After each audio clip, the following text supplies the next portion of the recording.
I will present what we do and actually present two culture centers at the same time. And well, just background, just to give you a scale. Finland is a land of 5 million people, and Helsinki is a city of 600,000 people, so that's where we are. Well, the metropolitan Helsinki is 1.1 million, but you could say, yeah, Helsinki is roughly a city of 1 million people.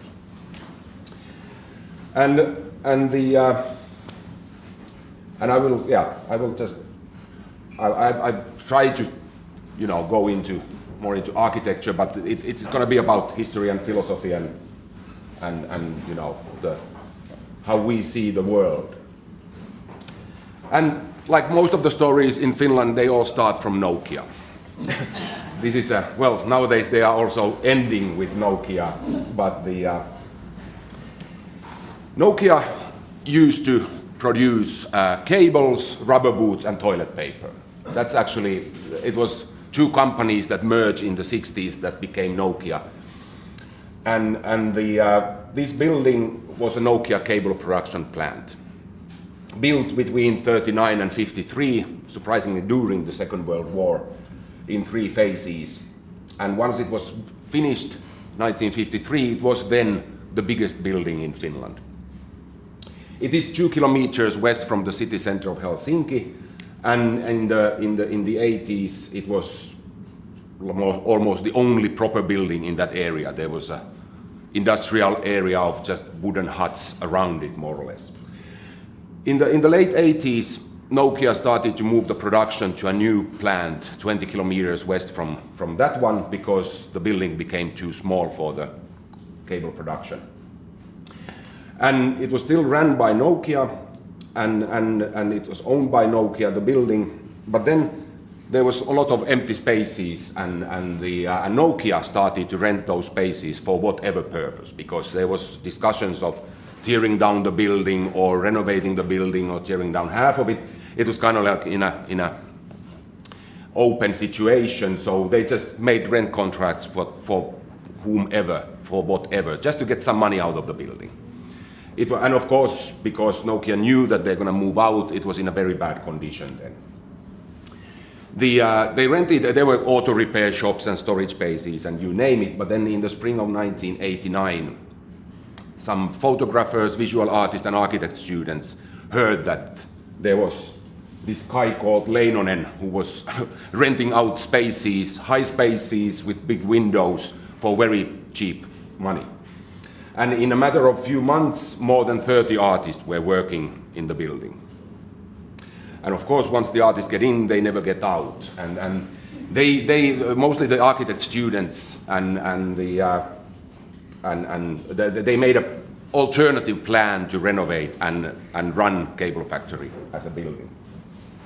But 1989, Finnish economy was booming. It was like the first bubble was growing, and nobody, of course, listened to them. They were, and nobody saw any value in the building as such. It was on the list to be torn down, or at least half of it, and who's going to need a big building like that? But then the reason why our banks now are in good shape is that we had our problems in the early 90s. So 1991, our economy went down. The currency devaluated by 35% or something, and it was really horrible times back then. And so all the money for these fancy investments was drawn back. There was no money anymore left. And then the deputy mayor of Helsinki, who's responsible for real estate, actually currently our foreign minister, Mr. Tuomioja, his staff reminded the deputy mayor that, by the way, did you know that on the bottom of that pile there is this very cheap alternative plan to run the building? And then he brought it up to the city council that we have 2 problems here. We have a building, nobody knows quite what to do, and we have this bunch of artists that keep on knocking on the doors that we need spaces to work and exhibit and perform. So let's try, let's put it together somehow. these are just some drawings of the current situation. So what then was done in October 1991? The city of Helsinki made a deal with Nokia, that Nokia got an empty piece of land nearby cable factory. And the city got the building and the land back from Nokia.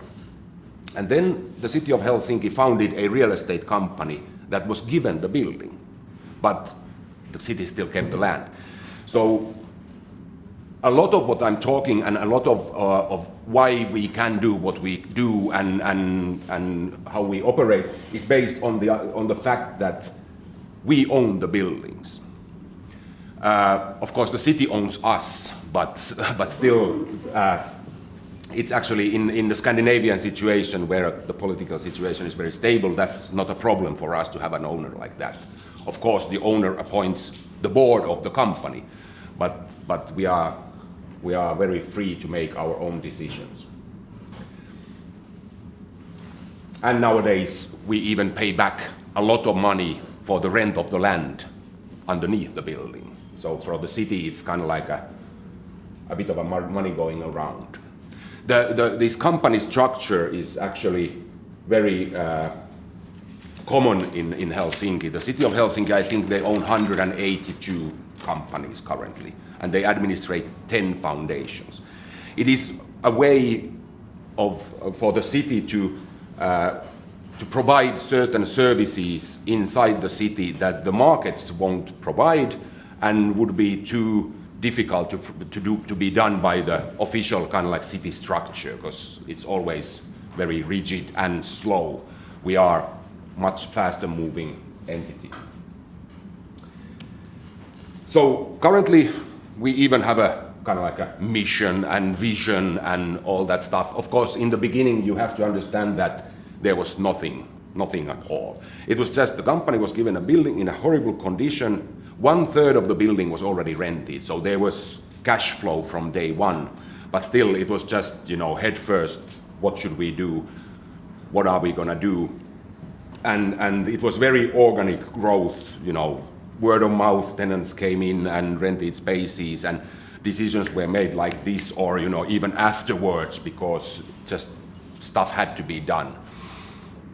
And a big help during those days was, because of the economic situation, there was a lot of unemployed persons, construction workers and so on. So there was a lot of the projects that the city and the government funded companies that employed unemployed persons. So in the first years there might have been even 60 long-term unemployed construction workers working in the building, which was more or less free labor for the company. They did a lot of big renovations, and even the tenants, some of them built their own walls, and they were just looking for a door somewhere, and we still have corridors where all the doors are different, because they are the original doors a tenant found somewhere, someday. But now we have kind of like polished our strategy, and we have a strategy, and we can say, but it was done 15 years after we started.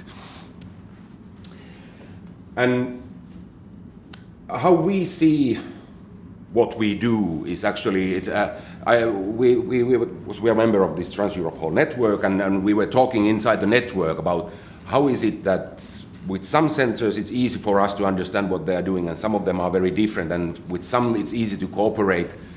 And then in one of the workshops in the network meeting, we draw this pyramid, and it's kind of an idea to benchmark culture centers to commercial real estate projects. And you can say that Stanica is a department store. You run your own content. You have a department of children's program, you have music, you have theater, all these, but it's still under the same, inside the same office. Then a lot of the Mediterranean centers are more or less charity shops, It's just volunteer work and no money and no resources whatsoever, but somehow you just survive. Many of the cultural institutions we see as boutiques. They go very deep in one genre of culture. They might be ballets or operas or theaters, but they only do one thing, but they go very deep there and they try to specialize very well in that. And our model is the shopping mall model, because we still see that we maintain the original artist initiative. The original artists, some of them still work in Cable Factory, but they are not working for the company. Our company is kind of like a shopping mall administrator. We have the building, we have the structure, but then we fill the building with, as you can see here, you know, it's just rooms and boxes and offices and workspaces and performance spaces, but we are not there. We just maintain the walls and try to collect a good combination of what become kind of like shopkeepers. If you go to a shopping mall to buy shoes, you might at the same time go to a bookshop and maybe go to grocery store.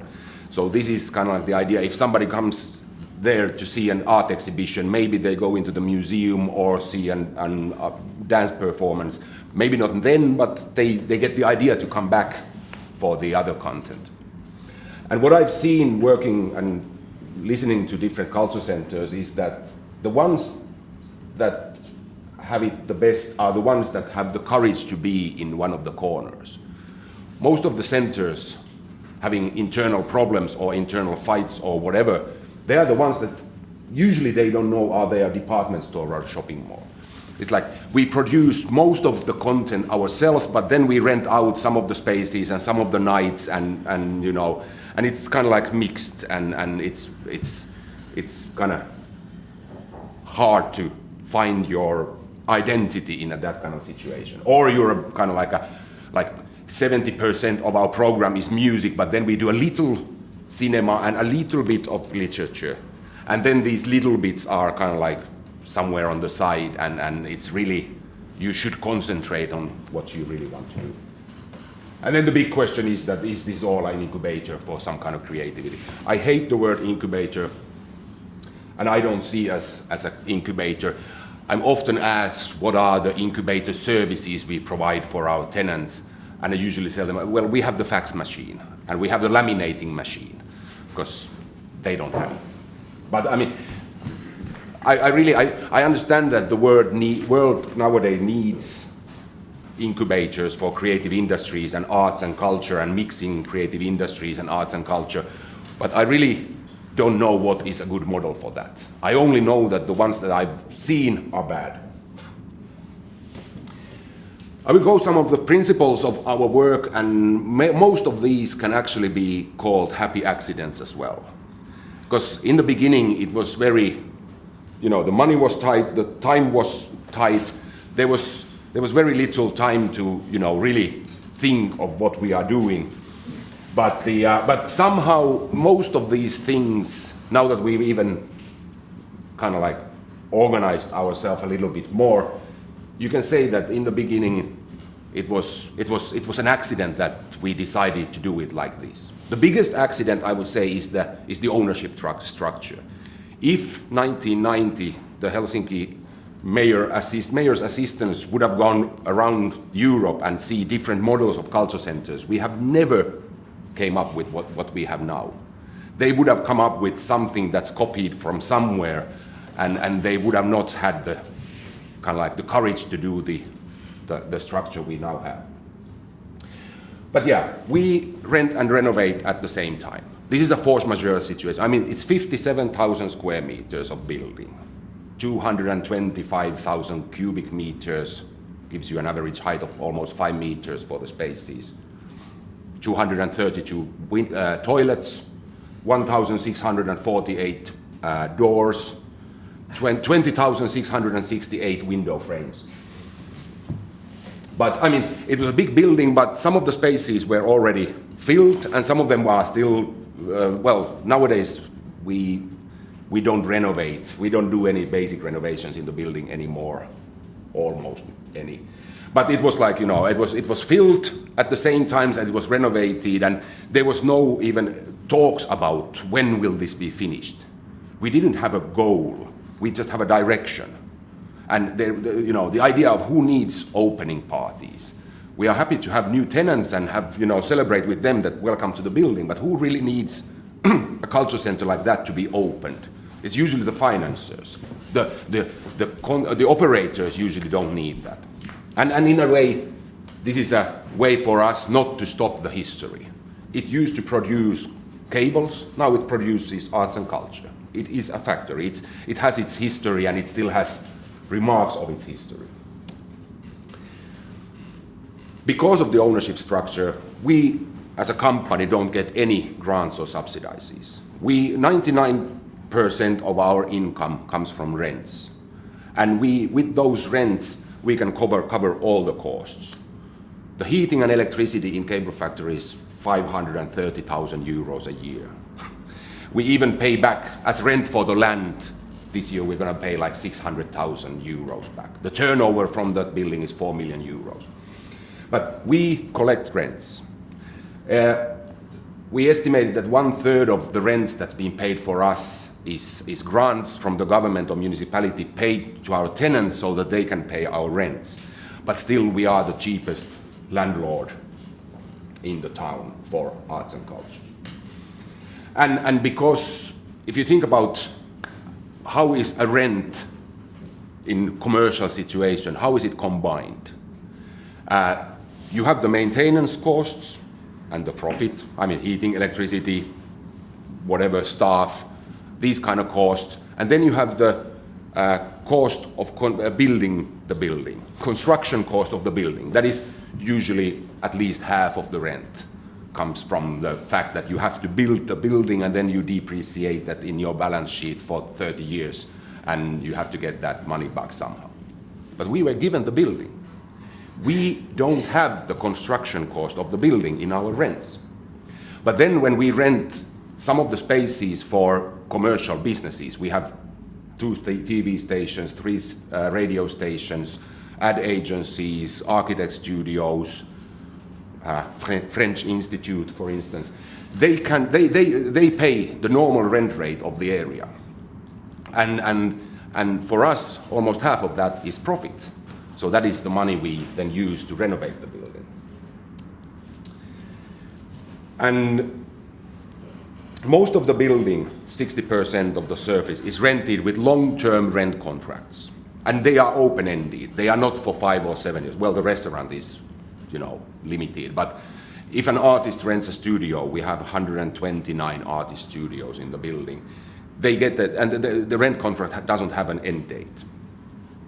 And 60% of the building is rented like this. And this gives us very stable cash flow. It's very easy to predict that, okay, this is the money we're going to get anyways from these operations. And then biggest performance spaces, 5 of them, are rented on a day-by-day basis. And this is very much a happy accident. In the beginning, they were just so big that nobody could rent them. But now we see a huge value in the fact that we have these big event spaces that then bring new producers, new content, new customers from outside the building. So it is even our tenants can then attend these events and exhibitions and become better. So we are not a sealed system of every day being the same. One day the big hall might be for corporate event, the next day it's going to be art exhibition, the next week there can be rock concert and whatever. It's alive and it's breathing towards the city. Just by accident, I don't know if it's a happy or bad accident, but half of the building has a relations towards audiences or students or customers. The other half is closed workspaces. The students. We have 4 art schools in the building. And the short-term rented spaces are rented as empty spaces. And again, in the beginning, the company couldn't afford to buy stage or furniture or sound equipment or lighting equipment, none of that. But somehow there was enough of customers who liked that thing, so that they can rent an empty space and bring in their own subcontractors, their own equipment, whatever they want, their own staff, which is very important. We can have like a big, very fancy corporate event, then some television show, and then art exhibition, and then rock concert. There is no way one staff provider could have staff that can then understand all these different kinds of customers. And then they can get a bar income as well. But and still we have customers that are, look at us. Are you stupid? Why don't you provide any services for us? But there are other venues that provide services, but we trust that a professional producer can do what they want. And currently, I mean, we couldn't own everything that's needed to do all the different kinds of productions in the building, so it's really no idea to own them. But we don't have to have the storage space or the staff for the equipment either. If we would have all that stuff, we would need 4,000 square meters of storage spaces. But now we can rent that 4,000 square meters for whatever. In many ways, we are opposite to a normal real estate owner.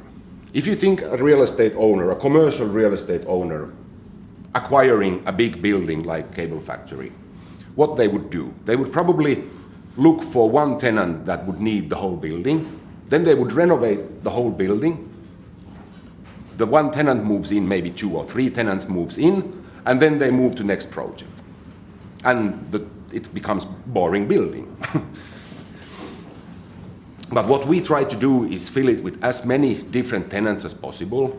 Currently, roughly 250 different tenants.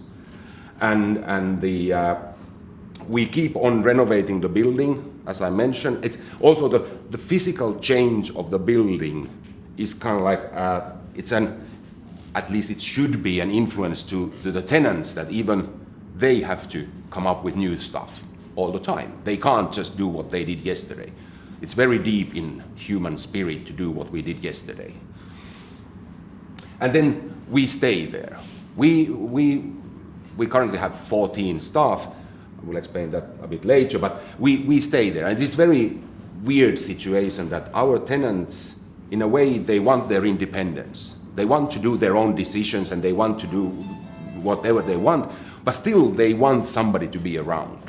They want the landlord to have face and name and personality. And I can't say why, but it's still, that's how it is. And of course, we have outsourced our R&D. It was the tenants who came to my office saying, we would like to have a garden on the rooftop. Is it possible? Then we looked, how can it be possible? Now we have a garden on the rooftop. I didn't come up with the idea of having a garden on the rooftop. It's not our job. It is their job. It's their building, and it's their job to come up with these things. And it gives us a lot of free resources, though we can focus on more important things. This is, of course, what we always think. I mean, all companies, all operators should think, how little can we do whatever we are doing? What are the things we concentrate and what are the things we are not doing? It's very important to decide what you are not doing. And of course, in our way, the communication is the kind of the biggest question. The tenants and the exhibition and productions, they do their advertising and communication work themselves. But of course, we have to be there somehow. But I started there 6 years ago. I used to be a tenant of Cable Factory earlier, but now I've been the director for 6 years. And I probably have cut our communication work to 1/3. It's stupid for us to print a booklet 4 times a year. This is maybe a very Finnish thing but it's also, I've witnessed it in many places, especially when a lot of public money is invested into something. In order to reason that investment, you have to say that it's something for everybody. Because you can't just spend millions to, so that only a small portion of the population would have something nice. And making something for everybody equals making something boring. Because then it's nothing for nobody. I mean, really. And we don't have loyal customers who would come every week or, to see everything. If you ask 100 persons in Helsinki, what is cable factory, you would get 100 different answers. For some, it's a space, yeah, it's a photographic museum is there, I like to go there. Yeah, I go there to see contemporary dance. I visit my friend there who has an office. Yeah, there's a nice place, cafe, I go there for lunch. Or I come there twice a year for concert. Well, fine. I mean, it doesn't have to be something for everybody every day. And this is very important for us. We see, when we choose our tenants, maybe 10 tenants a year change. When we choose new tenants, almost every time we have a good situation that we can choose. We are not choosing the first one, but we try to choose the best tenant possible. And we can always choose from many, usually.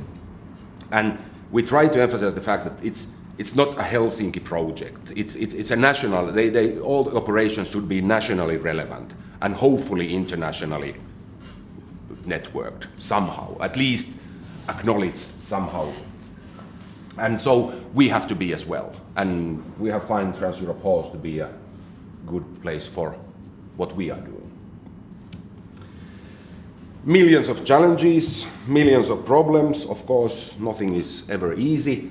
But I would say the biggest thing we currently work on is that kind of like the lifespan of the tenant. Of course, us as a real estate company, we work with the tenant a lot when they move in. I mean, or move out. We renovate the spaces and we fix things, and then we do rent contracts and we introduce the tenant to the, this is how you do your garbage, and this is how you can order this is how the internet works, and this is blah blah. All these practical things which you have to do when somebody moves into a building like that.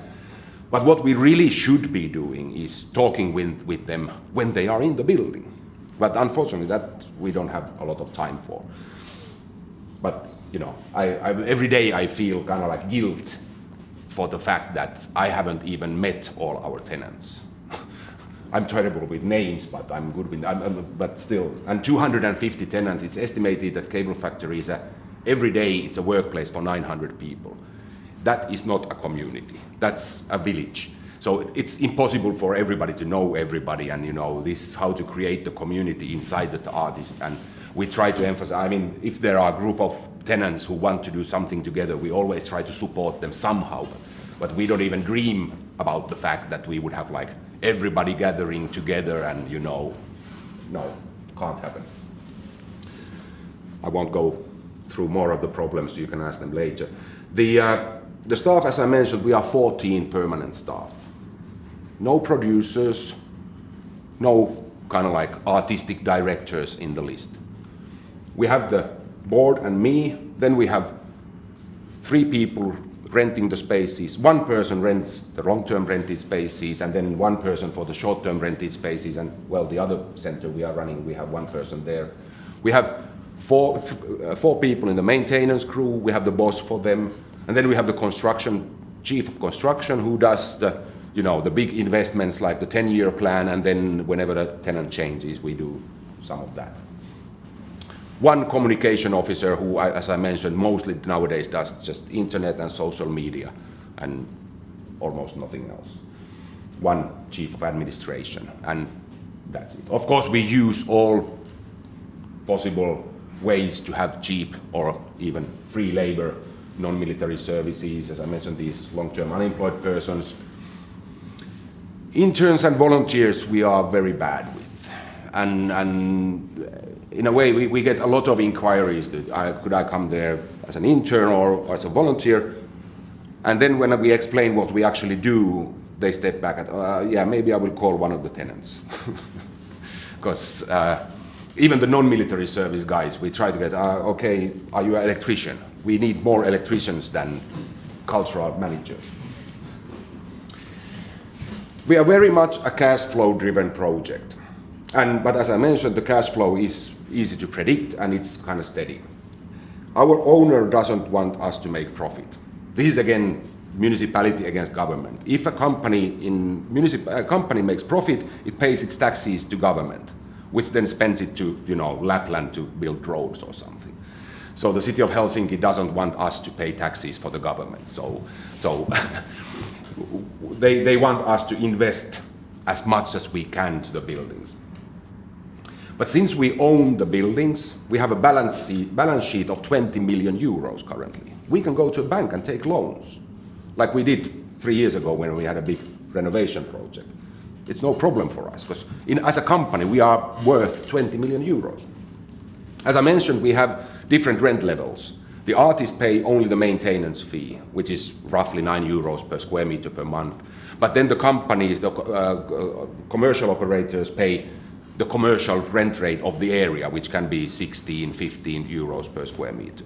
And that is how we make the money for the investments. So currently the turnover of I don't know if you're accountants, but the turnover of the company is 5 million euros. That's collected rents. Our expenses is 3.85 million euros. That's staff, rent for the land, heating, electricity, small renovations like that.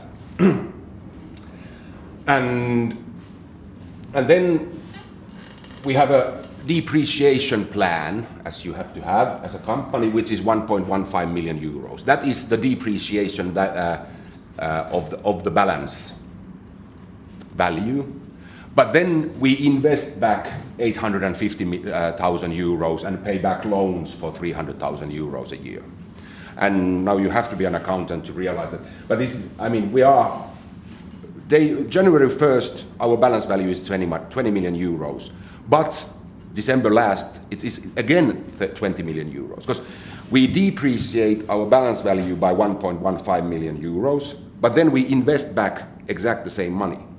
So the balance value stays the same, we make zero profit, but we still invest almost 1 million euros a year to renovate our buildings. And that is based on the fact that we own the building and we were given the building. And this is, I mean, couldn't be done otherwise.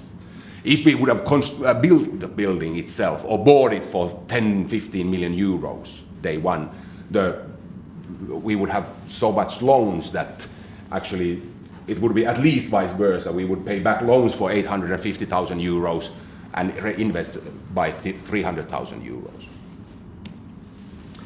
Well, we didn't bankrupt.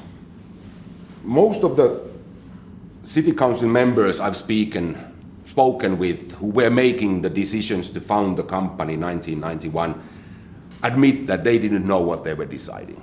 It was just an exchange of land between City of Helsinki and Nokia and founding a real estate company to take care of the old building. And they really didn't know quite what they were doing. They trusted that the city officials, they had a good idea what it's going to be. And those who criticized the project said, they're going to bankrupt in 3 years anyways, and then we can tear down the building. But we didn't.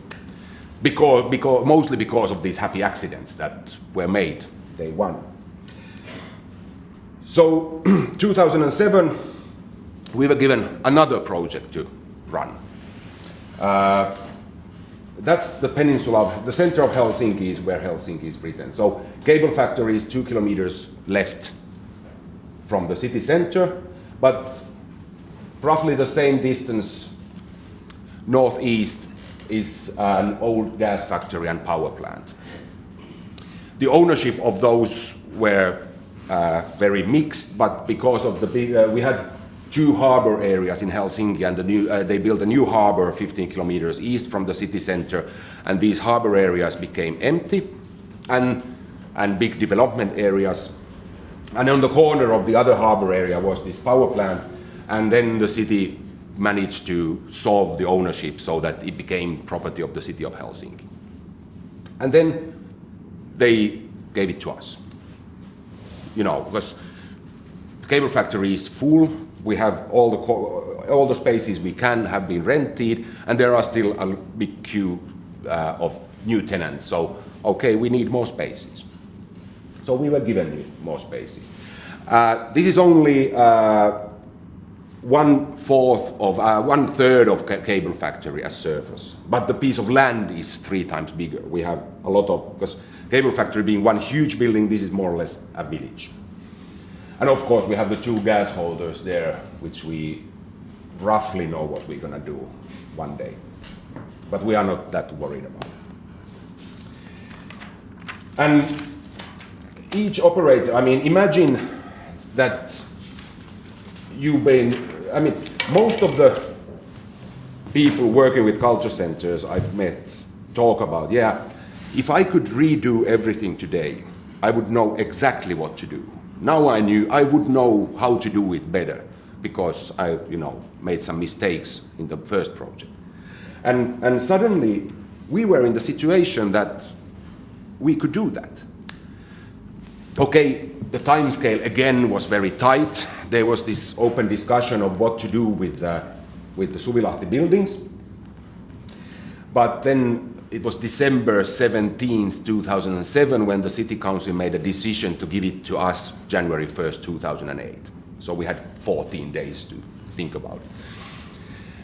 And really, I mean, it's in a, well, you can see it's really not in a very good condition. And of course, being an old gas factory, the soil was all polluted and very, problematic. But we decided, okay, we're gonna copy the good principles from cable factory, but we have to learn from the mistakes done there. And so we spent more or less half a year. Every time we had time, we were going through cable factory. What we don't want to copy from here, and what are the the big principles we want to copy from here. And the thing with Suvilahti is that we have 2.5 hectares of outdoor space. The courtyard of Suvilahti is now the first outdoor event space of Helsinki. Usually outdoor events in Helsinki are done on parks or sports arenas or something like that. But this is a piece of land that the priority one use for that land is outdoor events. And of course outdoor events usually happen on summer. So cable factory has an annual cycle of like a school year. We are busy from September to December, then we have a couple of weeks of slow time, and then we are busy from January to early June. And the summer is very quiet. But with Suvilahti, it's actually the other way around, which it's a big problem for us internally. I mean, the whole staff system has to be rethinked because of the, it's hard to have summer holidays if you have festivals, a lot of them.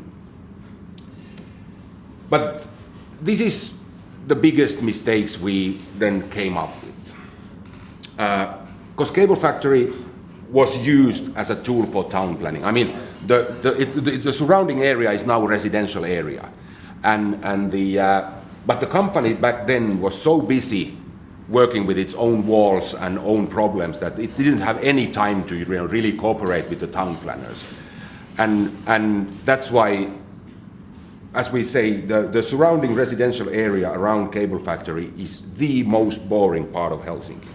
It is so boring that it doesn't even have social problems. It's really, it's just dead boring. And we don't want to repeat that. We want to work with the town planners so that we would be part of the town, not just an individual spot that we develop.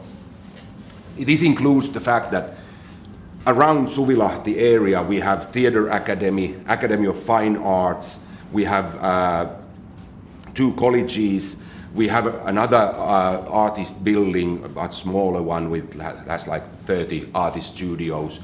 We have these neighbors and an old wholesale market area which is now being redeveloped to have small gourmet boutiques and stuff like this, a bit like the Tjørdby in Copenhagen. But we want to somehow connect with all these, because we are not developing our site, we are developing a part of Helsinki for the people of Helsinki. If somebody comes around, they don't have to know where the borders go. They just enjoy part of Helsinki that's alive and active and interesting. We want to have more bars. This is very important. I don't know if it's important elsewhere, but Cable Factory has 1 cafe bar. It's very nice lunch place and it's a nice by the sea and everything. But really, every lobby of each performance space or theater or museum should be cafe. Coffee and bar, you need to have that. And again, coming from Finland, Scandinavian construction regulation is stricter than German.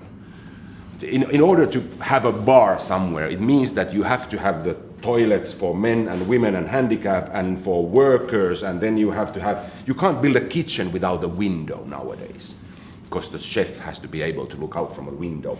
You have to spend 100,000 euros for ventilation, that system that takes back the heat and recycles it somehow, and you have to have 100% handicap person capabilities, and it's just the fact to build stairs or a ramp is it's horrible, and the buildings are museum listed. So we have to do it while we renovate the spaces. It's very hard to do it afterwards, and it's customer service, to have that. In Cable Factory we have a nice 80-seat dance theater, and they lobby. They can only sell coffee and soda drinks and tea in their lobby because of the lack of ventilation and whatever. And how to place the tenants inside the center. And in Cable Factory we had a very nice gallery on the 4th floor. But who goes to the 4th floor? And it's our job as like the shopping mall manager to place these shops so that they benefit from each other and don't disturb or compete with each other too much. And that means which of those should be close by or very far or pretty far from each other. And the fact that, everybody is complaining about noise coming from somewhere, or some, painter is using thinner, and then some writer next door is complaining about the smell, and these things you have to think beforehand, because afterwards, again, it's really difficult. And then the fact that how to create community inside the tenants. It's usually, in our case, the tenants come together when there are big problems. Like the Cable Factory had a big 7-year crisis, like 1997, 1998. There was a huge 1-year talk about what Cable Factory should be, and how commercial should it be, and how much space should be for visual arts, and how much for the museums, how much for the rock bands. And this is when the tenants combine and unite, and then they meet and talk and whatever. But then if there are no problems, it is our responsibility to come up with excuses for them to meet. So once they meet, they start to know each other, then they start to trust each other, and then they can work with each other. But you can't just put them in the one room and say, okay, network. And the fact that, we have been thinking a lot about our communication work and how much should we do it, from us to outside world or internally. But nowadays the internal communication is actually, we see it much more important than the external communication work. And how to do it properly. Cable Factory, again, after the first 5 years were fine, the second 5 years were really bad, and now we are trying to fix these problems, and you have to keep them kind of interested in what's around them. And then Quincy Jones said that assumption is the mother of fuck-uption. You can't assume anything. In our case, the only way to ensure that something is really being done is we have to write it into the rent contract. The rent contract is the legal document we do with the tenant. And once that's done, we can only ask them. We can't force them to do anything. So it's very important what's written there. For instance, they have to use our logo, or they have to be open at certain times. The museums, we have 3 museums, Cable Factory, they used to be open till 7 o'clock, which was perfect. The performances started at 7 o'clock. People came there to pick up their tickets at 6 o'clock. And then many of them went to the museum to, spend that half an hour, 45 minutes before the performance. But then, because of the financial reasons, the museums now close at 6. So now these performance guests come there, pick up their ticket, and then they have nothing to do. But we can't force the museums to be open till 7 because it's not in the rent contract. We can force the restaurant to be open till 9 in the evening every day, no matter how little customers there is, because that's in the rent contract. And that is the paper we have to concentrate on. We have been going through, when thinking of Suvilahti, we went through like, okay, we interviewed our tenants and even made a small survey there that, what do they appreciate in cable factory? And this is the list of 6 things they like. I mean, of course, it's the normal location and price, the neighbors. This is, again, very problematic thing. They seem to hate each other, but they still want to be around each other. I mean, a visual artist or a small designer studio, they could be anywhere, but they want to be in cable factory because they have the neighbors and they can collaborate and cooperate and meet and talk, but still they don't. They just come to our office and complain that, he's making noise or he's smelly or, whatever. But still, they want to be around other people in case they become very social or in case they want to keep their door open. The same thing with our staff. I mean, they want to be independent, but still they are somehow dependent on us. And I don't even want to, analyze that. We just accept the fact. That is how it is. And we try to hire weird people to our staff. We have really, to find an engineer, chief of construction, who can survive in a surrounding like that. It needs special psychological characters. Of course, we are the cheapest and most reliable landlord for arts and culture in Helsinki. We have never kicked out a tenant if they pay their rents. We have forced them to move around the building many times because of some renovation work or something like that. But we are reliable. Normally, if you're an artist, you're constantly scared of, will my rent raise to double next year if the building is sold to some Dutch investor and whatever, things happen. And very important is the scalability of the spaces. And in cable factory, that's very easy because it's built on pillars. There are not a single meter of supporting walls in cable factory. We can move the walls as much as we want. So often the tenants, they need, in cultures work, okay, now we have this big project, we have 3-year project and we need 6 more staff, we need more space. And moving is expensive. But in cable factory, you can more or less every time serve them with suitable space within 6 months. Okay, now this tenant is moving out, maybe you should move there, and then we can take somebody from the outside to their old space. So, or even that, okay, now your next door neighbor is moving out, we can just tear down the wall and you will have a bigger space. And it's very flexible to work with that. And their address remains the same, and it's just, they can be in the same building without, they can move without moving. And that seems to be very, very important for them. I've been talking about town planning, and this is, cable factories in the left corner there. And this is the Suvilahti project. We are on the right middle there. And these are the biggest development areas. Sorry, I can't go back anymore. But 16,000 people were living in nearby cable factory in matter of 15 years and 17,000 people living nearby Suvilahti in 20 years' time. It's in Helsinki scale, that is a lot. And more than 15,000 workplaces. What's happening here? It went crazy. No matter, I'm almost at the end now.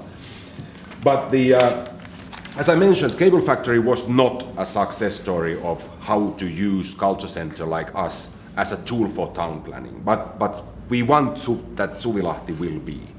And it is lots about our work. What shall we do in order that to happen? The city's idea is that there should be pioneer projects on a development area like that. There should be like, in Suvilahti, Suvilahti is the cultural space. Then there will be a big office space and a big housing project. And these are the pioneer projects that then should create some kind of an image for the whole area. So in a way, Suvilahti was given us, not just for us to make it into a culture center, but for us to do something that will then raise the price of the land near us. But that's fine, as long as we got that village for us. Thank you. Sorry about the last part. just started to think by itself. Okay. Kind of, yeah, not bad. 50 minutes.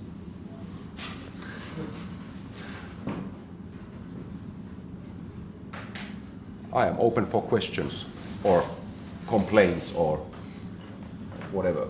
I would like to ask about promotion. Does these tenants promote their projects or you support also promotion? We have kind of like an EU standard. If 2 or more tenants are doing something together, we support them, even financially. Well, 1,000 euros or 2,000 euros or something. But if an individual tenant does something, it's their job to do it. But for instance, our web pages is the only place where the whole cable factory program is. That's the only place you can find it. And we try to, we have like a monthly meeting with the communication workers inside the building, so that they know each other and they can talk about their program, what's going to happen, and so that they could do more things together. But we don't support individual tenants almost at all. But I mean, for instance, there's a habit of 7 of our tenants usually go to the big book fair, which is mostly about books, but it's become like just a cultural fair. And many, I mean, our theater, we have a big improvisation theater, the dance theater, a couple of the museums, they always go there together, have a stand and, like promote their work. And we support them to do that, and then, we might have a kind of like a common competition.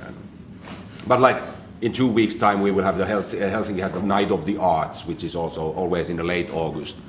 And that is when all the tenants, it's kind of like an open doors night in Cable Factory and in Suvilahti. So we will do that, of course, we will advertise that, and we will, call the editors and, all that stuff. But other than that, no. How does decision-making process look like when you choose tenants? Tenants, yeah.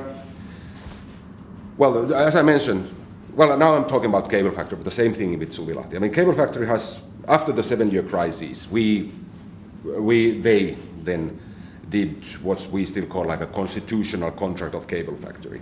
It was like, this much space for visual arts, this much for art schools, this much for museums, this much for rehearsal rooms, or blah, blah, blah. So, and we have filled that. When it was done, it was still, it was like a goal to go to, but it has been like that. So if an office space gets empty, we will rent it as an office. If an atelier gets empty, we will rent it as an atelier. So no change there. That's kind of like given fact. The visual artist ateliers, it's kind of like a competition. We take in applications. We inform through the big, the artist associations and painters associations, sculptors associations that now there is this big workspace for this much money on rent. Please send your application. And then we get like 50 to 70 applications. And then our property manager and 2 members from our board decide who's going to get that. But the rest of the spaces is basically the office decides. There is no open call. We have a constant queue. Like, if somebody calls us, is there space for rent? We say no, but please fill in the form on the web page so you will be on the list, so that if some space gets empty, that's the list we're going to go through. Rule of thumb, I mean, if it's more than 500 square meters, or if it requires a big renovation, I will run it through the board as well. But it's like, I inform the board that this is the tenant we're going to fill this space with, and they just, they might have some opinions on that, but usually it's not. But and we have 11 tenants bigger than 500 square meters. We try to keep our tenants small. We don't want big, like, huge tenants, because they would dominate the ecosystem, as we nowadays have to say. But yeah, then the office decides. We have a team of managers. We have a weekly meeting, and that's when we decide. Okay, usually when the property manager negotiates with the tenants, but we like, okay, this is the top 5. Start from here, top down. But it's kind of like a common discussion. Yeah. How long they usually stay? They usually, I mean, the more commercial they are, the quicker they are in their moves. But I would say, on an average, more than 10 years. We still have tenants from 1989, a lot of them actually. But these, you know, small offices, they change fastest. And the contracts are like for indefinite period or? Indefinite, yeah. And sometimes, it's tempting to think. Every now and then we think, like for instance when we started with Suvilahti, should we make them into 5 or 7 or 10 year contracts? Because to be honest, we have, not many, but we have tenants that have become boring. They are not producing anything anymore. They can be artists or bands that, you know, but it has become some kind of a hobby for them instead of a profession. So it would be very tempting to kick them out. And we have thought about it, should we do that? But it's a win some, lose some principle to make them indefinite, but we have decided to make them indefinite. We use other methods to get rid of the boring tenants. Talk to them. Really, I mean, please, because we have the hired maintenance crew. They go around the building, they know everything that's happening in the building. They can say, okay, nobody has been there for a week. And then this is this artist, or, you know, yeah, and, you know, the last exhibition was 4 years ago, and yeah. And then we go to them and, please, have you realized that there is a queue of 300 artists there was a study made in Helsinki 3 years ago that on a Helsinki area there are 300 professional, educated visual artists that would need workspace and could afford to pay our rent rates. So we go to them, please, are you really the one that's going to sit on this space instead of letting it go for somebody who needs it more? And usually this is enough. We don't do that often, maybe once a year, but. Why do you have only one bar? Is it if somebody would, like if some tenant would like to have a bar, is the problem that it's too strict to build it? Yeah. I would say that when these spaces were you know, built for performance spaces or something like that, they were too content orientated. They weren't greedy enough. They didn't think about that, you know, they thought that the customers only want to see beautiful art or beautiful performances. They didn't realize that what the customers really want is to relax. And in a way it was like, you know, we are an art center. We are not for entertainment, and, you know, it was, yeah. But now, I mean, for instance, the museum lobby. We have the 3 museums on top of each other, and they share a lobby. And now we have, probably next 2013 or 14, we will build that lobby into a cafe-restaurant. How much does it cost to rent a space for square meter? The artist rent rate is 9 euros per square meter per month. 9 euros per square meter per month for artists. And then the commercial rent rate is 15, 16. And then it can be anything between that.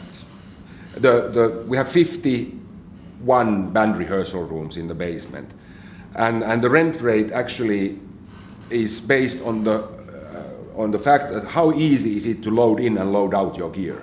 The closer to an elevator you are, the more expensive the space is. Because that's really, it makes it better space. I mean, the commercial rent rate of the area is between 15 and 20. 15 to 20. But I mean, we don't have proper ventilation. We have ventilation, but not proper air condition. So, and it's like, you know, there are, you know, noise from the destructions from the construction work and the other tenants. So it's not like very posh office spaces. So we can't take the highest rent. What is your background? Were you an artist who wanted to need a space? My background is, well, I studied, I am a teacher of mathematics and computer science. But I have never worked as a teacher since I graduated because I was a festival promoter. I ran a rock festival for 8 years.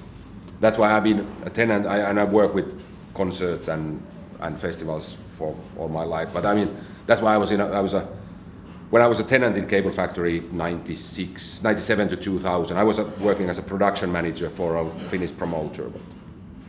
And in fact, I'm the first director of Cable Factory that has a background from the content. The first one was a construction engineer, because it was a construction site. And then there were a couple of city officials who didn't like it in the official city departments, and they were kind of like they got like 3-year holiday in Cable Factory. But it was kind of like when I was chosen to that job, well asked more or less in 2006, they realized, okay, Cable Factory, the construction is done. Now we have to, kind of like think, because it was like, again, a big decision for the company. When I came in, I said that we have to decide what do we do. Millions of things with that kind of money. But we decided that it's more important to provide more space for arts and culture in Helsinki than do something differently in Cable Factory. Two questions. Yep. Really quickly. Which is the legal status of the company? Who is in the board? How is the structure? Which are the criteria for the selection of new tenants, if there are? And the third one, which is the impact of this place in Helsinki? How you are seen by the citizens of Helsinki? Yeah, I will start from the middle. The criteria is, they have to be professional. They have to be nationally relevant operators, and they have to be professionals. They have to produce and be active, and they have to be open to the idea of working in a shared spaces or within a community. We rather not have the best painter in the country, but we have the third best, if that third best is like will benefit from its neighbors and will bring something to that community. And the legal status, it is a real estate company. It's a company and 100% owned by the city. So the owner appoints the board chooses the managing director, and the managing director hires the staff. That's how companies work. Of course, my staff was already there when I started, more or less. But if somebody leaves, I'm the one that's going to hire my staff. But the board is appointed by the owner, and currently our board is 8 persons. We have 2 city politicians, 2 city officials, and 3 tenants. And then the chairman of the board is an outsider. He's actually a movie director who has been in municipality politics and worked in the university. So he has kind of like overall picture of all these different. And the politicians, they just want, free tickets and their name somewhere. The tenants want everything good for themselves. They don't care about their neighbors. and I mean, this is a bit rough, but you can say that. And then the city officials just don't want to spend any money to anything.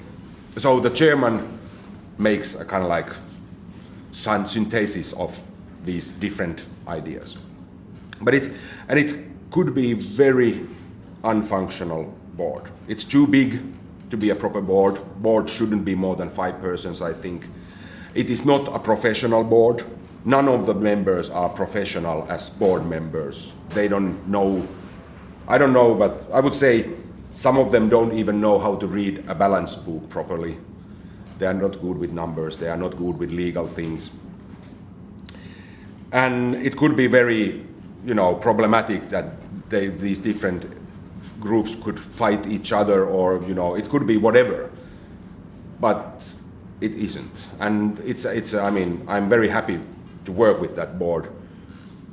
But it's kind of like a miracle that it's so functioning. So you take all the decisions? No. I mean, I realize that now that I worked there for 6 years, I mean, it seems that my board really trusts me. I sometimes think that, they even trust me too much. They don't challenge my ideas, and they don't, but it is a personal thing for me that I have to keep my moral up so that I don't start to, do stupid things. But we have a very open, I mean, of course the board decides stuff, but what happens in the board, me and our team of managers, we roughly know everything, all of us. I mean, there are not that many secrets, and we are very open even for our tenants about what we do. We tell much more than legally we would have to. But of course there are still, rough decisions to be made sometimes. Like, okay, this tenant hasn't paid the rents, kick them out. Okay, we have 3 options, we will choose this one. Or, when we started with Suvilahti project, we had an administrative assistant, and I knew that she didn't have the skills to manage the new situation with much more administration. So I had to, fire her. And, it's decisions like this we have to do. But the impact, I have no idea. I mean, because we are not in a threat to be torn down or evacuated, we haven't been doing our statistics very well. I can admit, I have no idea how many people visit Cable Factory every year. Usually you need this kind of information if you have to fight your mayor that, don't tear us, we are worth something, we are important. But we don't have that situation, so we haven't, and it would be very difficult to calculate, how to do it even. But we don't have this figure. And I mean, the impact, I mean, we are the biggest cultural operator in Helsinki, and more because of these big development areas, we are a kind of like a town planning tool, and we are the city of Helsinki has a mayor and 4 deputy mayors, and we have always been under the deputy mayor of real estate, not the deputy mayor of culture and sports. So we are a real estate project, and that's actually very good for us that we are not in those cultural discussions at all. But well, our deputy mayor asked me to go to St. Petersburg to meet deputy governor of St. Petersburg because he thought that what we do is so valuable that I should tell St. Petersburg how to recycle museum-listed buildings. I mean, I didn't know what to do there. I was sitting behind 7-meter board and, translators and security all around, and, it was weird, but, there was, this is how much they like us. Yeah. You have this? No, okay. Yeah. Yeah. How about proportion of the commercial and the artistic tenants? Do you intend to keep it as it is, or do you intend to widen the space for tenants and more for artistic tenants? No, now it is what it is. It was decided 97, 98. But the problem now is that 15 years ago it was pretty, you're a commercial operator, you're an artist. It was easier. But I mean, today, it's so difficult. I mean, all the photographers have artistic portfolio and commercial portfolio. They might come in as artists, and then they start to only shoot fashion and, make good money. Are they artists or are they commercial? We even encourage our tenants, like for instance the improvisation theater I was talking about. They have 130 performances a year, but during the day and during the other days, they do a lot of work with corporate clients. Like a small company comes there, to get to teamwork, to get to know each other. Improvisation theater is good for that, and they even train company boards so that if there's a new board, they team building things and that, and they charge a lot of money for that. That's very commercial work what they are doing. But I mean, we have a watch designer, Stepan Sarpaneva. He has 70 square meters workspace, and he makes watches. His cheap line costs 2,000 euros, and he's kind of like the original Stepan Sarpaneva original watches start from 13,000 euros. and he's selling them to China and Russia, and but they are handmade in cable factory. Is that art or is that business? I don't know. Because I know that he doesn't make that much money, but he's he's a kind of a commercial operator though. But it's so But he's renting as an artist. he's an artist, yeah. Well, when he came into the building, he had nothing. He came from Switzerland where he worked with these big watchmakers there, and they liked him so much that they even subcontracted some of the watches for him so that he would have cash flow so that he can work with his own line of watches. So he was making Patek Philips in cable factory, shipping them to Switzerland so that they could be sold. But then slowly he's been able to grow his business, and now he sells, I think, some 50 watches a year. So a tenant can rent space to somebody else? Sub-renting, yeah. It's in the red contract. This is again important. In the red contract, we say it's prohibited, but the office can give the permission to do that. So if we have problems with some sub-tenant, we can kick them out or say that this is not okay anymore. But I can't remember a single time when we would have said no. We even encourage them. The band rehearsal rooms, it's kind of like automatic system, because we rent them to one band or one musician or one company or association, and it's kind of given fact that if you have a square band rehearsal space, you will have drums in each corner. But we want to keep it simple so that we have one tenant, and then they sort out how the money and time is divided. And now that the building is full, we work quite a lot with our tenants so that just the use rate of the spaces would go higher. We have it's like a historical, you can say a problem that one year 15 years ago, one very beautiful 100 square meter rehearsal space for contemporary dance was rented to one dance group. And they use it for 12, 15, 20 hours a week. So it's empty most of the time.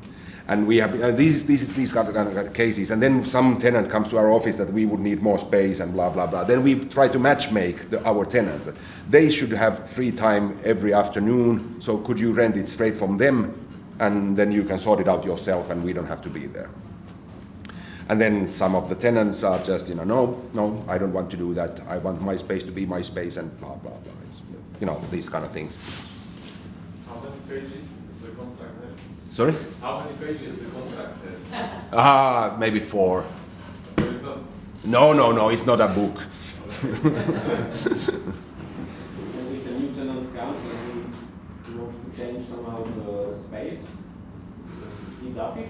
Or you assist? Or depends on what it is. If they want to have, for instance, kitchen or we do all the electricity work and all the plumbing work. We don't let anybody else do that. But then we charge the tenant if it's, let's say, extra work, not with the normal system. But then if they want to build small balcony inside the space, or they want to paint the walls red or change lights to something different, they can do it. Yeah.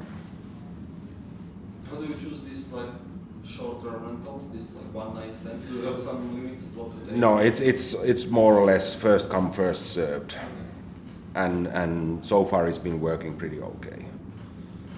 And I would say half of activities that happen in the short-term rented spaces happen there every year.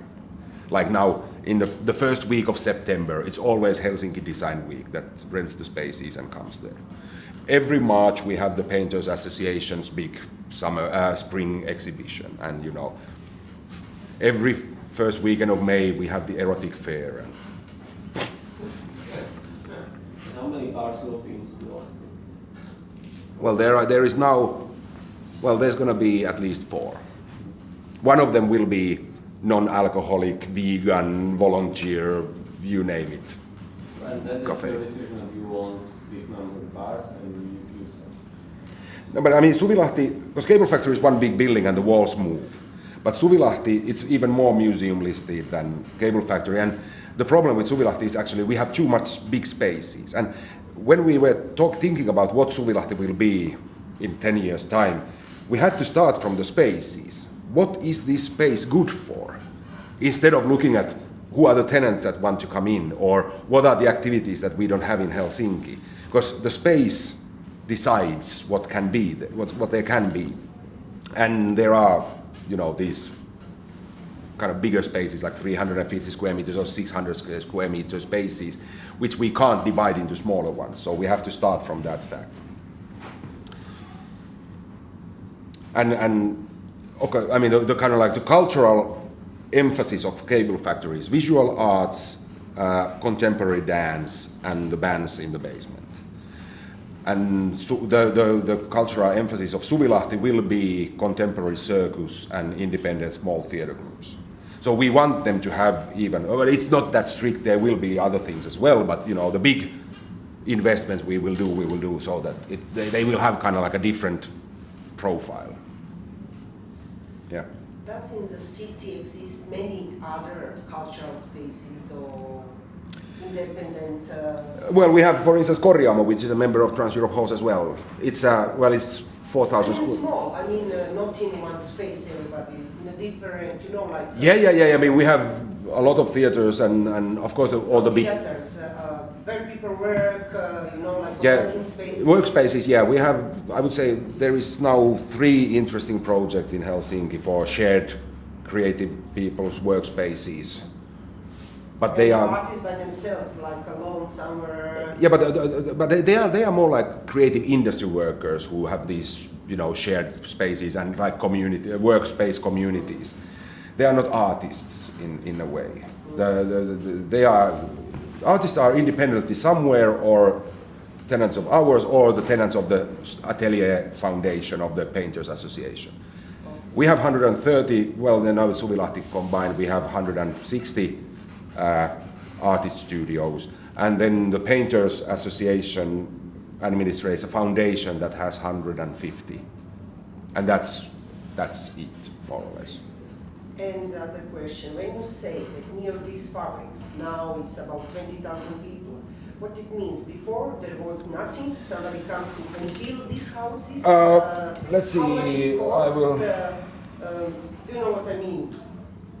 How this is created by, because you are there, or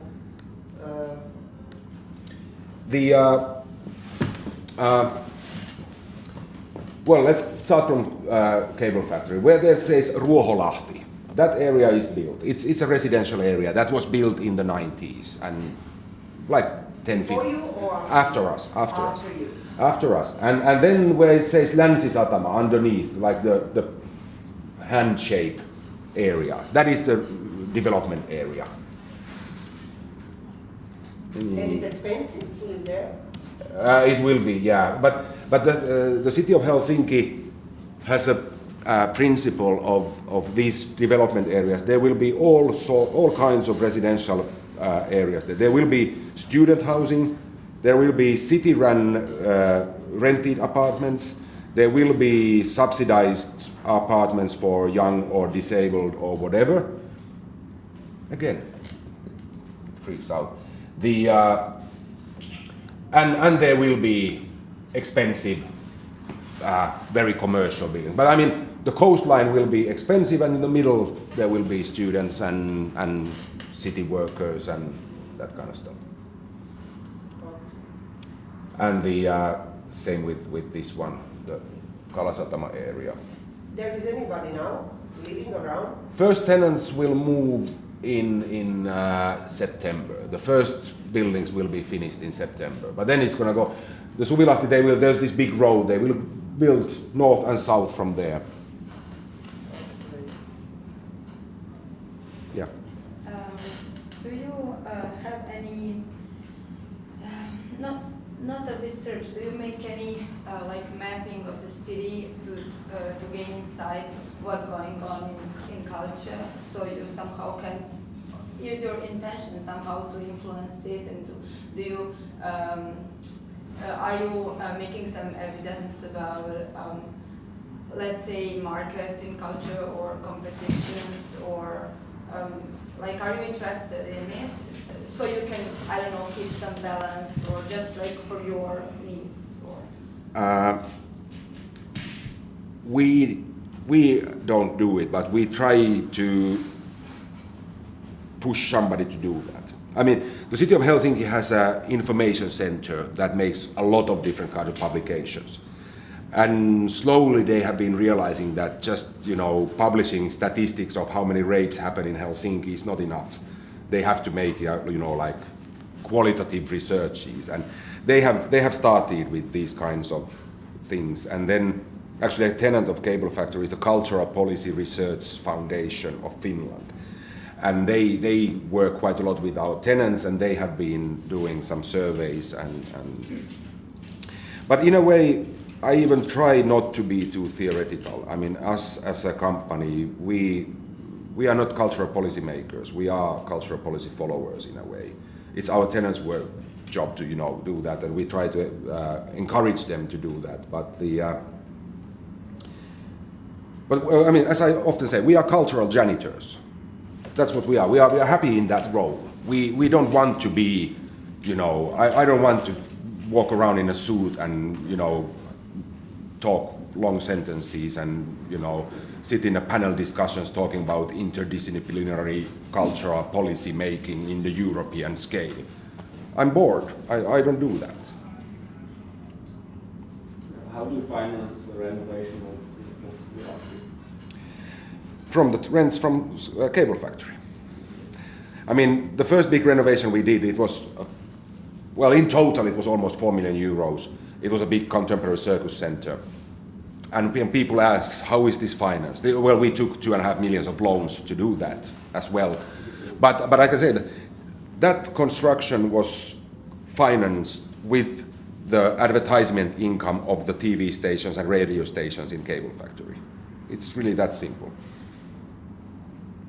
But I mean, and that's the good idea that why Suvilahti is part of our administration, not an individual, not like the city-owned company number 183, because then it has the backbone. We are backing it up from the Cable Factory.